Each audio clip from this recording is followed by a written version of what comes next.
How did Asuna get so good in Sword Art Online? Or will we see tons of other character cameos in the progressive movie for Aria of Starless Night? Welcome to... This is the first progressive Q&A I'm doing, right? I know I'm a bit late. I have been planning this since the first progressive explained I did here on the channel for the first trailer, or even before, if I remember correctly, but the fact of the matter is, a lot of the questions were aimed at certain future content, so I didn't really wanna do it, but at the end, I managed to grab some 8-10 questions to answer over here. Hopefully this is gonna be somewhat of an enjoyable little Q&A going on until we get to the future content, which may take a couple of years, of course. But without further ado, let's start with the first ever progressive Q&A focusing on Aria of a Starless Night. I would love to have a cool fucking intro here. The first question is from Maya Bluedale. If Kirito was already a beta tester for SAO, then is Asuna considered a new player for VR gaming? Considering how she helped Kirito with floor 1 boss, I'm assuming she must have gotten used to fighting really quickly before that. Now we have two questions here. The first one is very simple, of course. She isn't just new to VR gaming, she's completely new to gaming altogether, which is one of the reasons why I assume Mito is going to be leaving her, so she goes back to town and stays safe, because she just absolutely knows nothing about games in general. But that's an entirely different topic. You can watch my assumptions on Mito in the other trailer explain video I did. As for the second one, I'm assuming she must have gotten used to fighting really quickly before that. Yes and no, this is where the German word Jein comes in perfectly. The thing is, she doesn't know anything about games, let alone this new VR world that she is plunged into. But what she does know instinctually is that she can perfect something by constantly studying over and over and over and over. That was her mindset back in school. You always study, you get better at something, you become more efficient, etc. She has that instinctual increase of efficiency process really nailed in her head. And you will see much of this in Aria of a Starless Night as well, especially if you get some Kirito inner monologues early on. That would be great, but don't count on those inner monologues as usual. But yeah, we will get to see some of this in Aria of a Starless Night as well. I mentioned this in the trailer explained too, if you paid attention. She only uses, in the trailers we have seen, she only uses a single skill. It's the thrust rapier skill linear.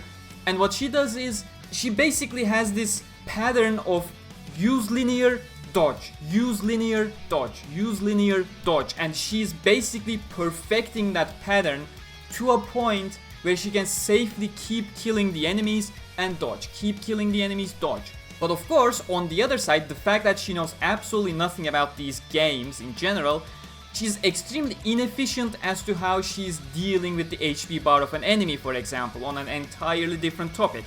But as you're saying, her getting used to fighting, she has that covered. She's great at becoming efficient in regards to her movements. The problem comes in by the fact that she has absolutely no idea how to actually game. And of course, after their encounter with Kirito, Kirito teaches her all he knows, hoping that she would one day become even better. You've seen it even in the butchered version of Aria of a Starless Night back in season 1 episode 2, but again, I don't want to go further into it because that is awfully creeping into the contents of the movie, so we'll move on to the next question. Hopefully that was satisfactory enough until you get to see the movie. Second question is from Ash. How do you find places to stay other than an inn like Kirito did in floor 1? Well, the topic of floor 1, of course, Kirito does everything he does based on his beta knowledge, so up until floor 10, he really does have the advantage there. He has some beta information, and even though some things get changed here and there, he still knows the places to stay, where to go, which quest to do, etc, etc. And even if in the case of slight changes, Argo is a close friend, he just goes to Argo, confirms stuff, etc, etc. After floor 10, now that's the real tricky part, because the prior portion for Kirito, that's extremely easy. After floor 10, well, what you need to do is you really need to pay close attention to the general story of the floor. The quests are always, generally speaking, there is one proper floor quest, one or two proper floor quests where you get a whole lot of information regarding the floor boss and other circumstances around the floor. So if you're paying attention to all those details that are provided to you in those lore drops, then you can legitimately find good places, well, most of the time, the Elf War campaign up until floor 13 or 14, if I remember correctly. That should give them, you know, nice spots back in the castle, although floor 7 is a little bit of digressing there. Either way, generally, you would know it from the lore of the floor itself by doing the quests, and other players, you know, they'll find something else, you'll follow them, you learn from them, you go to information dealers like Argo, those kinds of stuff. Again, before floor 10, very easy for Kirito because he already knows. After floor 10, it's all about paying attention and having the correct connections. Next one by Sophia. Importance of progressive and the role it plays in connecting the SAO series and why it is adapted into a movie rather than a short series. I'll answer the latter part first because that's simple. First off, you know, from the production side of things, much more flexible production, much better time management, much higher budgets, much better project management in general. You know, your entire project is so much more solid and built on a proper foundation. Unlike if you go look at Alicization anime that we had, 2 of your key animation staff leaves the entire production at week 4 and only returns in episode 25 when the second half starts. Obviously that doesn't work, but that doesn't happen in a movie production because you have 1.5, 2 years, sometimes even 3 years for the entire production. Even if somebody leaves on week 4 of your production, well, they're gonna be fucking back before the year ends and continue where they left off. On the business side of things, movie is a much more ambitious project, brings in much more money for the company, for the publisher, etc. And for us, you know, the viewers, we're just getting a better product. People keep saying things like, you know, oh my god, it's a movie, they're gonna cut so much content. The problem is not that it's a movie when content gets cut. It's the fact that not the correct amount of time being allocated to the content being adapted. And the exact same thing happens in a weekly anime as well. When not the right amount of time is allocated to the content, well, their content gets butchered. And that's what we had in the Alicization anime. If you compare it to something like I don't know, Heaven's Feel 3, Fate Stay Night I'm talking about, of course. That was absolutely perfect for me, that was incredible. When you look at Camelot Part 1, Fate Grand Order I'm talking about, well, that was a bit of a shit. So here we are hoping, in regards to Sword Art Online of course, that it's gonna be better than what we had with the Alicization anime. And well, that's not a high bar to set of course, but from what we have seen in the trailers as well as the staff being involved, we are quite certain it's gonna be a step up from what we had back there, that's for sure. As for the importance of progressive and the role it plays in connecting the SAO series, it's basically filling the holes. You know, the original story was floor 75, floor 74 and floor 75, the final couple days, weeks of the game, whereas the side stories arrived much later, and that's why we had, you know, the anime turned all of those side stories into a chronological order, and that's why we had constantly time jumps. In the case of SAO Progressive, we are actually going floor by floor with the proper chronology, so what we're doing is basically filling the gaps that we had in the original series. Next one from Christina Soto. Will there be more screen time for Klein as well? I don't think we will. We may get a cameo, we're gonna talk about cameos in a bit, but generally proper screen time, if that's what you're talking about, no, we will not be having Klein's screen time. Maybe one scene where we may get a really nice flashback from Kirito when he's talking to Asuna regarding Mito and how she may have left. Again, trailer explained video back then, I talked about it. But generally speaking, no, you will not see anyone from the main cast with the exception of Egil featuring proper screen time. And the second part of the question, are we gonna be able to see the bond that grew between Kirito and Asuna? Yes, definitely. This floor 1, the entire floor 1 story, well, the entire floor 1 story, it's actually the final week the progressive covers, but that's gonna be in the movie as well with added original content before that. But that 1 week, yes, you will see the foundation of that relationship growing, and that's gonna be beautiful. Hopefully the very final scene is going to be a very nice post-credit scene for the movie. I am looking forward to that. Video Juegos 3D Locuras Extremas. Do you think that after that name... I'm sorry, that was too long. Do you think that after the movie the studio is gonna make more movies or a series? Well, that's a plane coming. That is a bit too loud. I don't want it picked up by my microphone, so I'll wait. Okay, there we go. And, oh, I forgot the question. Yes, is it gonna be more movies or an actual TV series? Well, the thing is, before Progressive was even announced, we had a leak saying a Progressive movie, Aria of a Starless Night, was going to be announced when the weekly anime ended in Japan, War of Underworld I'm talking about, of course. And at the same time, a second Sword Art Online movie project was in the production as well. Considering that was one single leak before we even knew Progressive was actually happening, and that first part was correct, the clear assumption is that yes, Rondo of a Fragile Blade Floor 2 story is likely gonna be that second movie that was leaked or rumored, whichever one you wanna call it.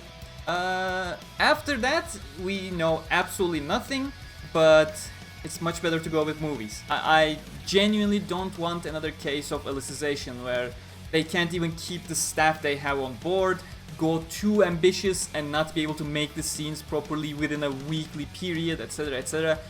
Just give us yearly movies and it's gonna be perfectly fine. Next one by Iris Fan. Each Progressive chapter is named after musical pieces. Talking about, of course, Aria of a Starless Night, Rondo of a Fragile Blade, Rhapsody of the Red Blaze, because Floor 7 story is in my mind right now and I can't remember every single one on the top of my mind. But yeah, every single Progressive story is named after a musical piece. That is correct, and that is probably gonna continue with the titles. But no, within the movies itself, I do not expect there to be a musical composition fitting the musical composition stated in the title. But for a Blu-ray release, there's a huge chance that you'll get a character song or a character duet between characters based on that musical composition. That is certainly something you can expect. Next one from Josh is here. Do you think the Progressive movie will cover more than one floor of Aincrad, or will it cover more? Okay, I understand your question despite the mistake. Also, will Kirito play an important role cause the trailers demonstrate more of Asuna's side? First one, let's answer that first. The first movie is called Aria of a Starless Night. That means it is going to adapt Aria of a Starless Night, the Floor 1 story. Nothing more, nothing less, with the exception of anime original scenes, of course, coming before that final 1 week period of Floor 1. As for the second movie, while we assume it's gonna be Rondo of a Fragile Blade, I can't say anything specific, but if it's gonna have a floor story title, like Rondo of a Fragile Blade, then yes, it's gonna have a single floor as well, and hopefully will continue with one movie per floor format until Reiki starts writing way too long again with floor 6 and 7 stories, at which point it's gonna be interesting. They can go with a part 1 and then part 2 for that floor story, or try to cram it all into a single movie. Both are gonna be awkward because the stories are written as a collective piece, and if you do part 1 and part 2, part 1 rarely has any climax moments, but I am digressing too much already. For now, yes, one floor per movie is the format we are going, at least for the first movie. Without knowing the title of the second movie, I cannot say anything. And of course, the second part of the question, will Kirito play an important role?